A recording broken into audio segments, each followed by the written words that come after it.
Hi, book friends. So, this absolutely wild interview aired on CBS Mornings. I think that's what the show is called, on September 30th. I don't have cable. I'm not in my 60s. So, I, of course, saw this a couple days later on the internet news. And it's wild. So, this wild interview is with Ta-Nehisi Coates, who's a journalist, professor, author, and at the time when I watched this, I had never read anything by Ta-Nehisi, but he was on my radar. He was someone I had heard of, and he's the hero of our story. This interview was to promote his new book called The Message, which just came out, and here's what the book is about. In the book, Coates reflects on his emotional first trip to Africa to visit Dakar, Senegal. Then he takes readers to Columbia, South Carolina, where he reports on the attempted banning of one of his books on race.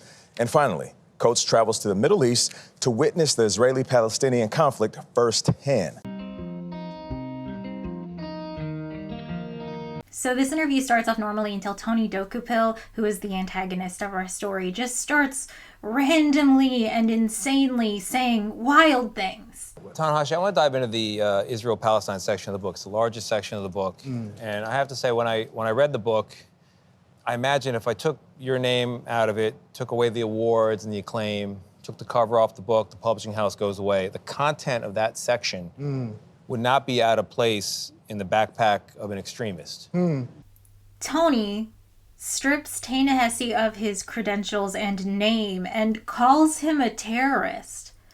What a weird thing to say in an interview. And also, I don't know if Tony was being facetious, but he implies that he knows Ta-Nehisi personally and that they're kind of friends, which is also insane. What do you mean you're friends?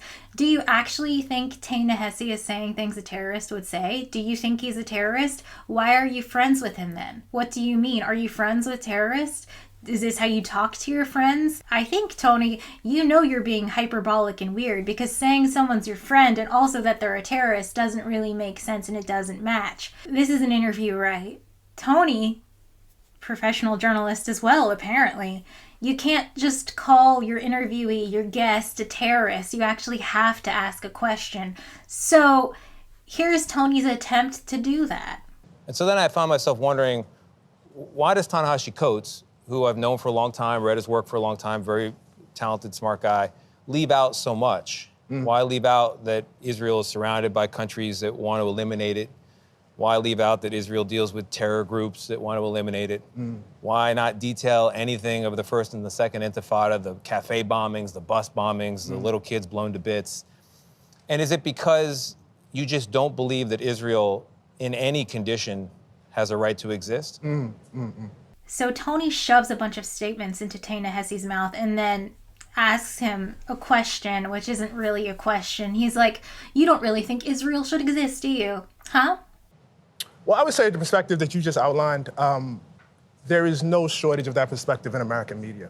That's the first thing I would say. I am most concerned always with those who don't have a voice, with those who don't have the ability to talk.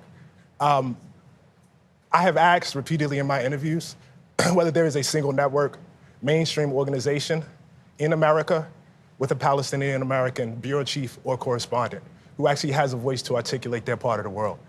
Like I said, I was aware of Ta-Nehisi Coates before I had seen this interview, but I had never read anything by him. So when he answered that, question in air quotes, I was in awe almost. It's like a masterclass in responding to bad faith questions. Of course he's a professional writer. Of course he's going to have a way with words. Of course he's going to be really well-spoken and have well thought out opinions. But I'm just comparing to how I would react to this bad faith question. I would just be so mad and annoyed that they're ruining this interview to talk crazy, but he handles it amazingly. It's brilliant. I've been a reporter for 20 years. The reporters of those who believe more sympathetically about Israel and its right to exist don't have a problem getting their voice out. But what I saw in Palestine, what I saw on the West Bank, what I saw in Haifa in Israel, what I saw in the South Hebron Hills, those were the stories that I have not heard. And those were the stories that I was most occupied with. And I just, like, you can hear his voice shake a little bit. I don't think Ta-Nehisi was prepared for such a hostile interview. He talks about bias in journalism because journalism is biased. He talks about his role and his duty as a journalist is to give a voice to people who don't have a voice. And I think that's a wonderful interpretation of what is actually inside the book. But also, it's brilliant that he brought journalistic bias up because Tony, this guy Tony, our boy Tony, has an ex-wife and 2 children who will soon age into their mandatory IDF service who are currently living in occupied Palestine. This interview is automatically biased by who they chose to ask the questions, and it's almost like they did it on purpose to shove the point of the message, the book, in your face, because it's like, why is this guy the one you got to ask the questions? It's wild that Tony didn't start his interview by stating his biases. He just ignores that fact. He assumes that everyone is going to have the exact same opinion as him, and it's wild. It's the worst interview I've ever seen in my life. Something that's really frustrating about adulthood, I've found, is that you see, like, the world learn the same lessons over and over and over again, and it's like no progress is made each time. In 2020, the murder of George Floyd, I thought, brought the idea of media bias to a lot of people's minds and to the consciousness of these media companies.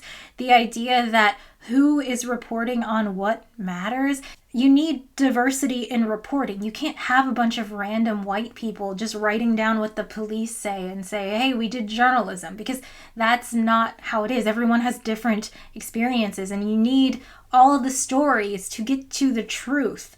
And I thought that we learned that. And then you look at this, we're in 2024, and it's like the American media is just attending Israeli press conferences and writing what they say is fact. We're not seeing any of the stories about Palestine from Palestinians, and it's completely biased. And how is this still happening? How are people calling themselves journalists like this?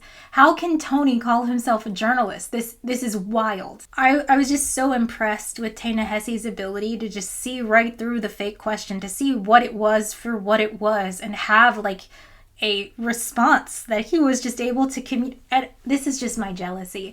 I'm not a writer. In my deepest heart of hearts, I wish I was able to say words and communicate my point beautifully and eloquently and maintain composure when people are trying to misinterpret your opinions the way Ta-Nehisi did.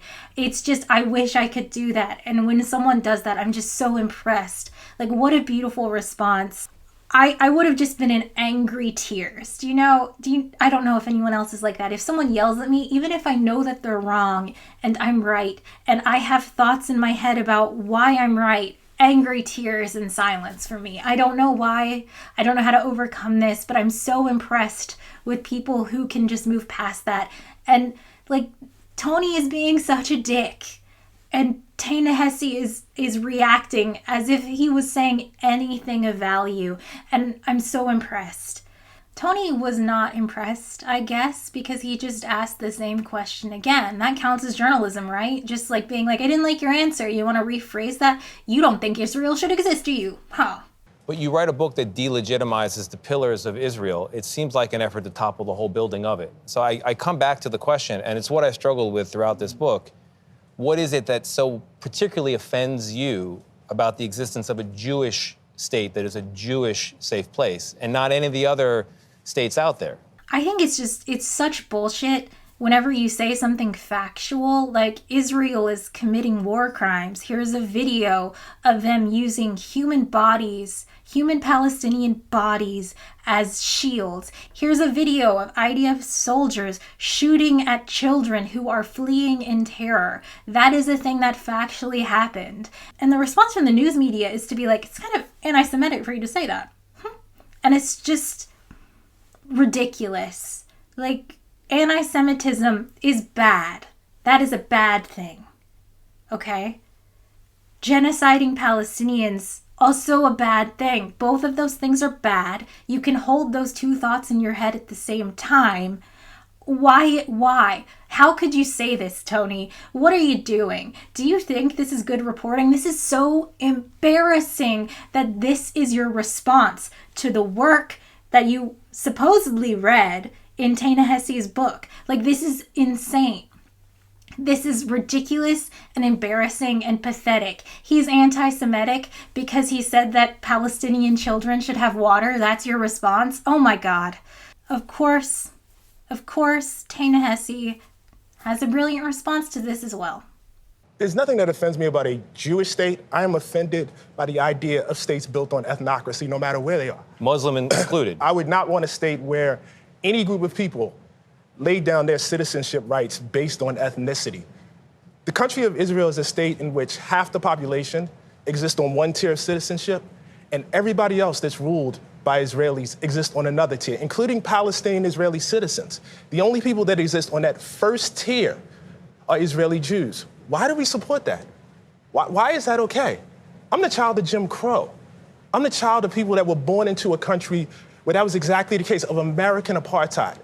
I walk over there and I walk through the occupied territories and I walk down a street in Hebron, and a guy says to me, I can't walk down the street unless I profess my religion. Well, Ta-Nehisi was working through his brilliant response until Gail suddenly has a voice, suddenly feels the need to say something and interrupt him to change the subject.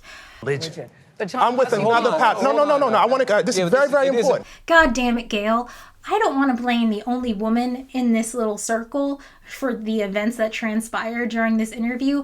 There was another CBS reporter sitting there. Both of them, I think, had the responsibility to comment on Tony's obvious Wikipedia-based bias on this subject, and they sat there silently. They both played a role in that. But this is the second time I have made a video where I play a clip from CBS Mornings or whatever it's called, where someone is spewing just wildly terrible bad information, and Gail is sitting there silently. Gail, what are you doing? How are you professional reporters? What is this?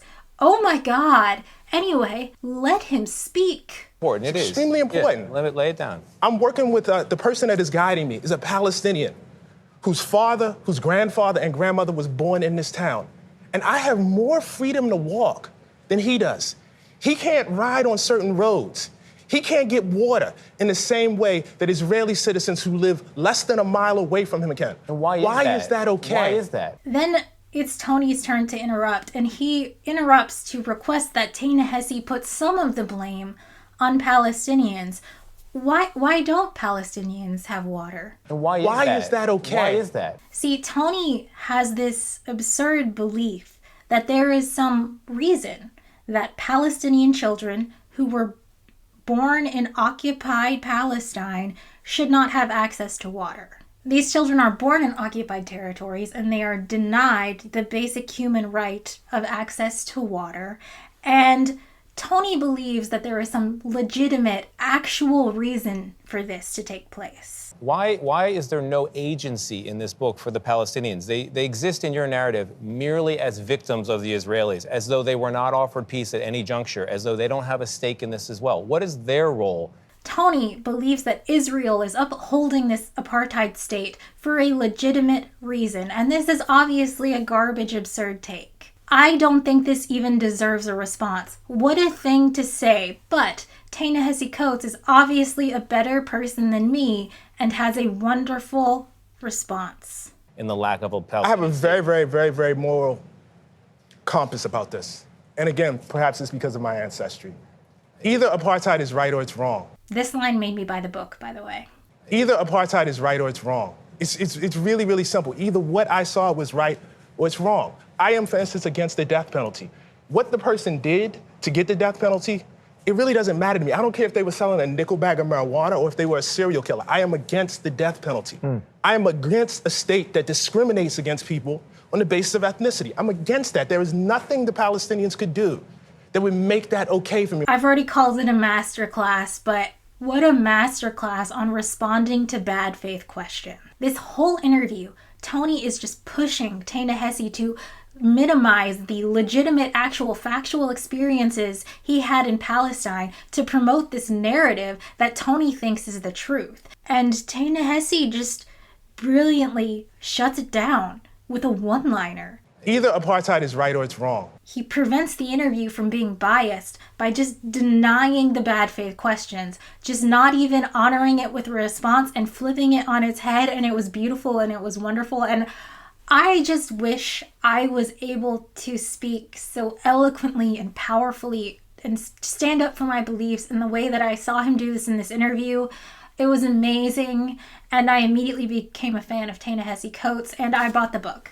And I read the book, and it was wonderful. And I think a lot of people bought the book based on this interview because they were trying to figure out what made Tony so upset. And there's nothing in the book. It doesn't make any sense that he was acting like that. It's really weird, actually. It's almost bad reporting. It's almost weird that you call yourself a reporter. That's weird, Tony. Honestly, feels like the media is more afraid of being accused of bias than actually being biased. The fear of backlash is preventing these journalists in air quotes from doing their jobs, which should be unbiased reporting. Instead, this journalist in air quotes stripped this author of his name and his title and his accolades and called him a terrorist on air. What? I imagine if I took your name out of it, took away the awards and the acclaim, took the cover off the book, the publishing house goes away, the content of that section would not be out of place in the backpack of an extremist. Of course, there was backlash to the CBS interview. People were like really offended by it. It was really terrible reporting. It was garbage. And then, of course, there's backlash to the backlash of people saying if you didn't like the interview, you're an anti-Semite, which is, again, wild. I don't understand what's going on with that. But if you want to see a better interview on the same book tour, like promoting this book, he did a really good one on The Daily Show with Jon Stewart, and he was also on Trevor Noah's podcast. All of those I'll link below. So now let's get into our usual BookTube book review. I loved this book. I ordered it right after I saw the interview. It came a couple days later, and I immediately read it in one day, and it was beautiful. It was really, really, really beautiful. I loved it. This is one of the best books I've read so far this year. I am immediately a Ta-Nehisi Coates stan. Did you guys know that Stan references the Eminem song Stan? The one where like the crazy fan kills his girlfriend and himself? Did you know that? I thought Stan...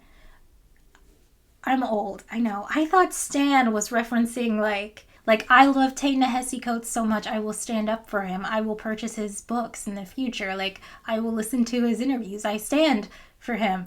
I guess that doesn't make sense now that I'm saying it out loud, but it's actually referencing Stan, which seems like a bad idea. You don't want to be a Stan. That was the point of the song. One thing that stood out to me in this interview after reading the book was Tony saying he really struggled with it. So I come back to the question, and it's what I struggled with throughout this book. I don't think he read the book, because the book is not about Palestine. In fact, they tell you what the book is about on that same show, in that same interview. Writing is how we interpret so much of everything that is around us. The Message is a political book. It argues that much of our politics actually happens before we walk into a voting booth, that our choices around us, that who we believe is human, who we don't believe is human, what policies we believe should be in the world, which policies we don't, are actually shaped largely by writing and the stories we tell. And so I believe that writers, and particularly young writers, have so much to do in the politics and in this time when, obviously we have so much conflict and there's so many quote unquote issues to be out. So this is a book of essays. I don't think I need a spoiler warning because it's essays, but if you don't want any information about the book, leave now. So this is a book addressed to writers. He talks about the responsibility of writers. In my dream life, I'm a writer. I think you can tell from this, I wish I could talk good, but I can't. But maybe one day. But he talks about the responsibility of writers to be truthful to their stories, and that is what the book is about. So in the first essay, he goes to Africa, and there's a really interesting discussion on the experiences of Black Americans with slavery versus Africans with slavery. I also really resonated with how he described going to travel to find your people and then getting there and kind of just being stuck inside your own head.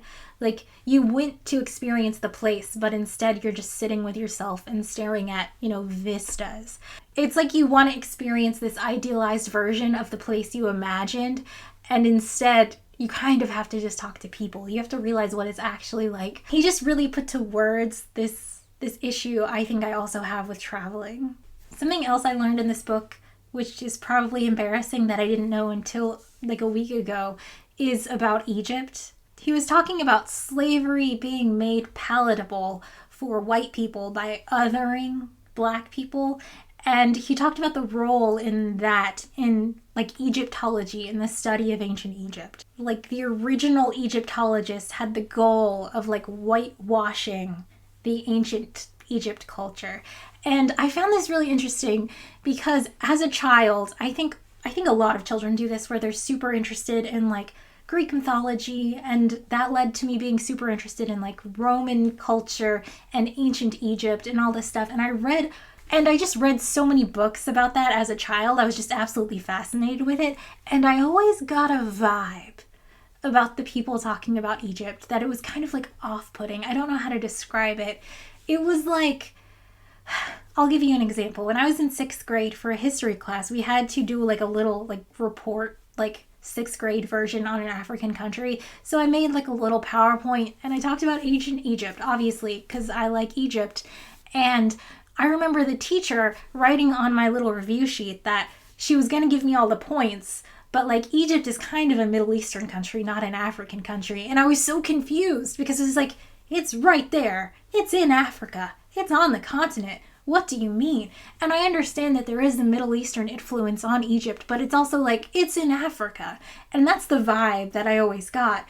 And so him just being like, oh, they were just racist, like that's the reason, just made perfect sense. And now explains the weird vibe I got from a lot of this stuff I read about Egypt as a child. The next essay takes place in South Carolina in 2021-ish, where a teacher had been teaching his Ta-Nehisi's biography, Between the World and Me, as like curriculum, and the school board wanted to ban it. So he goes to South Carolina to go to the school board meeting, and a bunch of parents show up and they're all like super supportive. And again, he talks about the importance of being truthful, the importance of journalists to stand by their work, the importance of, like a liberal education and reading stories that are not your own. It's important for all of the kids in South Carolina to learn about what America is like for Black Americans. It's important to be a well-versed, well-educated citizen. It's important for journalists to tell the truth, and it's important in education to teach the truth, to teach the stories from the different perspectives. That's why diversity is important. That's why books are important. We don't like banning books on this channel. So the final essay and the longest essay in the book is about Ta-Nehisi going to a Palestinian writers conference or workshop, I think.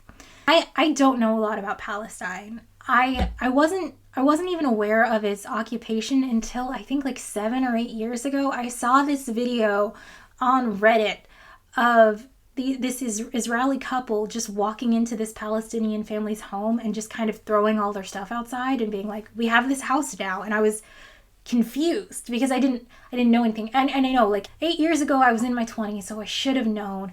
But that's where I learned about it. It sent me on a Wikipedia rabbit hole, and it was shocking and disgusting. But what do you do? What do I do? What do I do? I've been donating to the PCRF, I'll link them below, the Palestinian Children's Relief Fund, for a couple of years, and a lot more recently in the past year. Just every time I see something horrible, I'm just I don't know what to do. I'll donate $20, I guess. And I don't know what else to do. Let me know what you do. So this book takes place a little bit before the current conflict, but it gives an informative portrayal of what the day-to-day life is like, or was like a couple years ago, for a Palestinian living in occupied Palestine. He highlights how his experience changes when he's entering things from the Palestinian side versus the Israeli side. He just kind of sits with his feelings on the unfairness of the situation, and of course he relates it to his childhood growing up in Jim Crow South.